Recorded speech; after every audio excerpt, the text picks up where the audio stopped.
ಹಲವಾರು ಪ್ರಕರಣದಲ್ಲಿ ಭಾಗಿಯಾಗಿ ಅನೇಕ ವರ್ಷಗಳಿಂದ ತಲೆಮರೆಸಿಕೊಂಡಿದ್ದ ಭೂಗತ ಪಾತಕಿ ಕಲಿ ಯೋಗೀಶ್ನ ಸಹಚರ 45 ವರ್ಷದ ಶ್ರೀನಿವಾಸ್ ಶೆಟ್ಟಿ ಯಾನೆ ಶೀನು ಎಂಬಾತನನ್ನ ಮುಲ್ಕಿ ಪೊಲೀಸರು ಬಂಧಿಸಿದ್ದಾರೆ.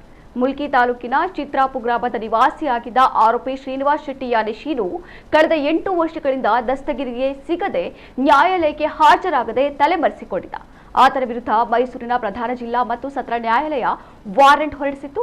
ಆತನ ಪತ್ತೆಯ ಬಗ್ಗೆ ಉತ್ತರ ಉಪವಿಭಾಗದ ಎಸಿಪಿ ಶ್ರೀಕಾಂತ್ ಅವರ ಮಾರ್ಗದರ್ಶನದಲ್ಲಿ ಮುಲ್ಕಿ ಠಾಣೆಯ ಪೊಲೀಸ್ ನಿರೀಕ್ಷಕ ಮಂಜುನಾಥ ಬಿಎಸ್ ಮತ್ತು ಪೊಲೀಸ್ ಉಪನಿರೀಕ್ಷಕ ಉಮೇಶ್ ಕುಮಾರ್ ಎಂಎನ್ ಅವರ ನೇತೃತ್ವದಲ್ಲಿ ASI Suresh Kunder, head constable Udaya ಅವರನ್ನೊಳಗೊಂಡ ವಿಶೇಷ ತಂಡವನ್ನು ರಚಿಸಲಾಗಿತ್ತು. ತಲೆಮರೆಸಿಕೊಂಡಿದ್ದ ಆರೋಪಿ ಶ್ರೀನಿವಾಸ್ ಮುಂಬೈಯಲ್ಲಿ ಇರುವ ಬಗ್ಗೆ ಖಚಿತ ಮಾಹಿತಿ ಲಭಿಸಿದ ಮೇರೆಗೆ ಪೊಲೀಸ್ ತಂಡ ಮುಂಬೈಗೆ ತೆರಳಿ ಆತನನ್ನ ವಶಕ್ಕೆ ಪಡೆದು ದಸ್ತಗಿರಿ ಮಾಡಿ ಅಕ್ಟೋಬರ್ 4ರಂದು ನ್ಯಾಯಾಲಯಕ್ಕೆ ಹಾಜರುಪಡಿಸಿದೆ. ನ್ಯಾಯಾಲಯವು ಆರೋಪಿಗೆ ನ್ಯಾಯಾಂಗ ಬಂಧನ ವಿಧಿಸಿದೆ.